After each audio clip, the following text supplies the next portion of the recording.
Programme Kashmir today के साथ आपका मेजबान आसिफ इकबाल आपकी खिदमत में हाजिर है। हमारे साथ मौजूद है सिकंदर रहमान राय साहब की जो अहम पेशरफ्त है उस पर हम बात करेंगे। हमने आज राब्ता किया है PMDC और CPSP डॉक्टरों की रेगुलेटरी अथॉरिटी इदारे हैं जिनसे हमने राब्ता किया है। इसके अलावा बरतानिया, Europe, America, Canada, Australia, Ireland इन तमाम ममालिक के मुख्तलिफ डॉक्टरों से की जो उनकी तंजीमें हैं उनसे भी हमने राब्ता किया। इन तमाम जराइम का तल्लक इंसानियत और इंसानी हुकूक से है।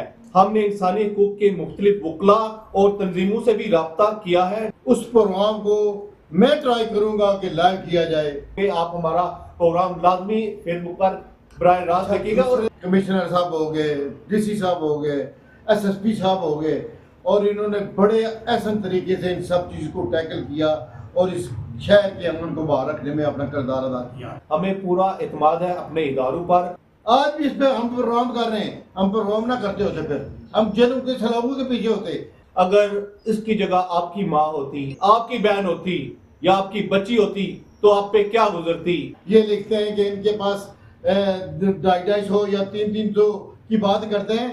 जरा अपना माजी देखो, पानी में है और कौन किस तरह वो साबित कर रहा है। हमारे राइट्स हैं और हम जो समझते हैं उनके मुताबिक, कानून के मुताबिक इसके खिलाफ जाएंगे और इंशाल्लाह इसको इबरतनाक सजा दिलवाएंगे। हमारे एक दोस्त कहते हैं कि इनको बदवा लग गई है, उनका असर होना शुरू हो गया है। इंशाल्लाह कल आप देखेंगे। वक्त दिया है बात करने का, उसने मुझे इजाजत दी है सच और हक कहने की। इंशाल्लाह इसी की रोशनी में वो सजा पाएंगे।